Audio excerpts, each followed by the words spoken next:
On my birthday, my boyfriend announced his wedding date with another woman in front of the entire company. I didn't cry or cause a scene. Instead, I quietly sought him out, desperate for an explanation. But what I stumbled upon was far worse than I could have imagined. I overheard him talking to one of his friends in the hallway. "Aren't you worried Lenore will be upset about this?" the friend asked cautiously. Daniel sighed, his tone matter of fact. "What choice do I have? If I don't marry Grace, her family will force her to marry some stranger. I can't let that happen." The friend hesitated but pressed on. "But Lenore, she's been with you for years. Doesn't that matter?" Daniel chuckled lightly, a sound that used to comfort me but now felt like a slap to the face. "Lenore's been mine for 8 years. Everyone knows that. What choice does she have but to wait for me?" Each word hit like a dagger to my chest. 8 years. 8 years of love, patience, and unwavering support, and this was how he saw me? As someone with no other option? Later, my family arranged for me to meet someone they thought would be a more suitable match. A man from the well-known Cortez family. The day I was to marry this stranger was the same day Daniel married Grace. As Daniel's wedding day approached, he couldn't shake a sense of unease. Something felt wrong. He warned his groomsmen to keep an eye out,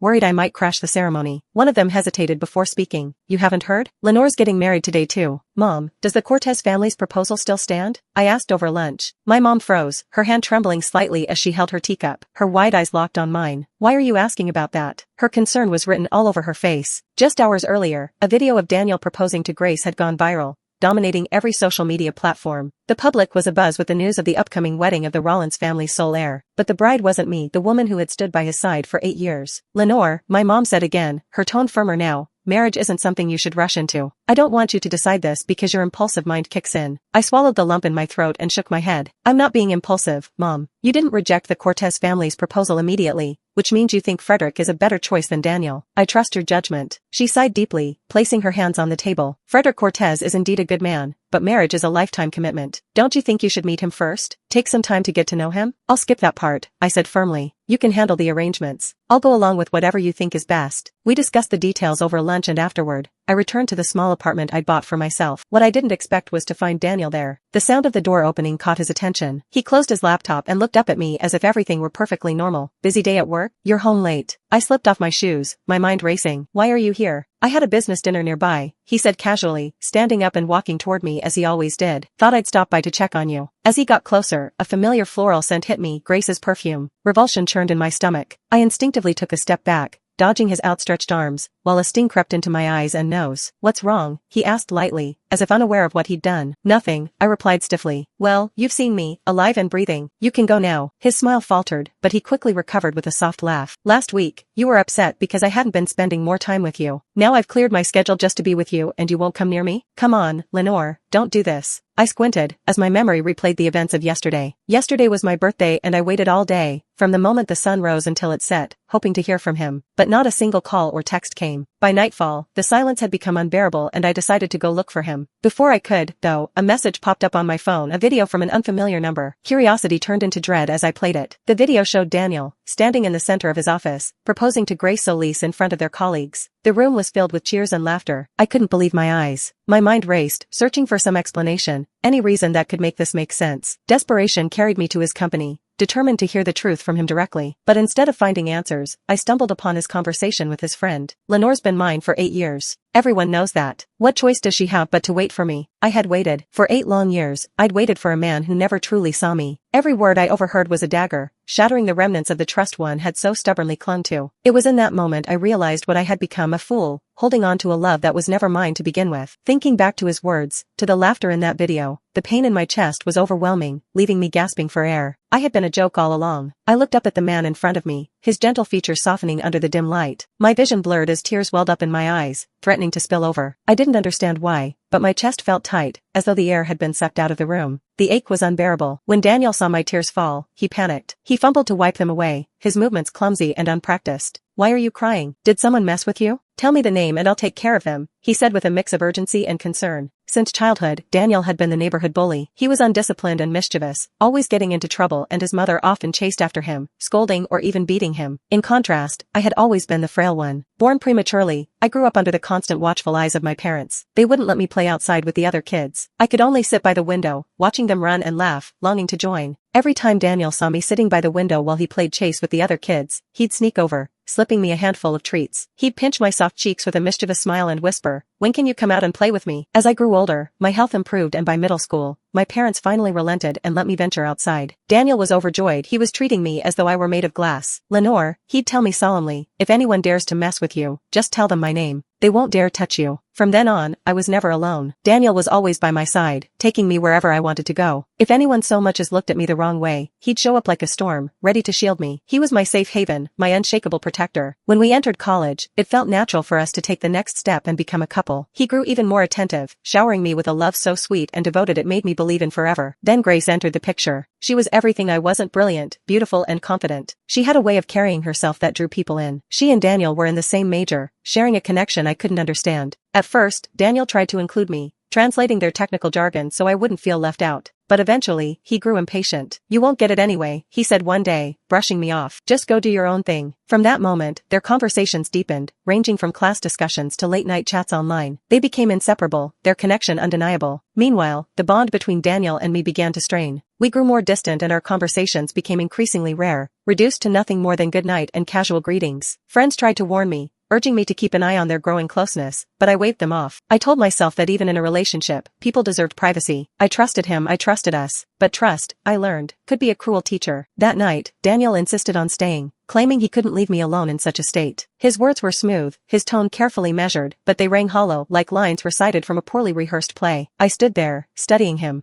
After a long silence, I finally muttered, "Do whatever suits you." Without waiting for his response, I turned and walked toward my bedroom. His footsteps followed closely behind, but as he tried to step inside, I shut the door firmly in his face and turned the lock. "Lenore," his voice came through the door, soft yet insistent. "I'll be right outside. When you're ready to talk, just come and find me, okay?" There was no anger in his words, no trace of the frustration I expected. That only made it worse. I ignored him and hot tears rolled down my cheeks, dripping onto the backs of my cold hands. The sharp contrast burned, like an unrelenting reminder of the turmoil inside me. I sank onto the edge of the bed, wrapping my arms tightly around myself as if to hold the pieces of me together. "Daniel, I don't want to love you anymore." The thought whispered through my mind like a quiet plea, both freeing and suffocating at the same time. The next morning, I woke up groggy and disoriented, the weight of the previous night still pressing down on me. I rubbed my temples, trying to ease the dull ache spreading across my skull, before dragging myself out of bed. As I stepped into the living room, I caught sight of Daniel hurriedly pulling on his jacket. "Lenore, I have something urgent to deal with," he said, his tone brisk. "I'll come back tonight to pick you up. Let's go out for dinner, okay?" Before I could respond, he was already halfway out the door. By the time I blinked, he was gone. I let out a slow breath, my eyes drifting to the sofa where he had spent the night. Something glinted on the cushions: his phone. He must have left in such a rush that he forgot it. Picking it up, I hesitated. I thought about calling him later to return it, but before I could decide, the screen lit up with a notification. Daniel hadn't set a password on his phone and the message popped up clearly on the screen. What I saw made my stomach churn. My hands tightened around the phone as I stared at the message, my heart pounding in my chest.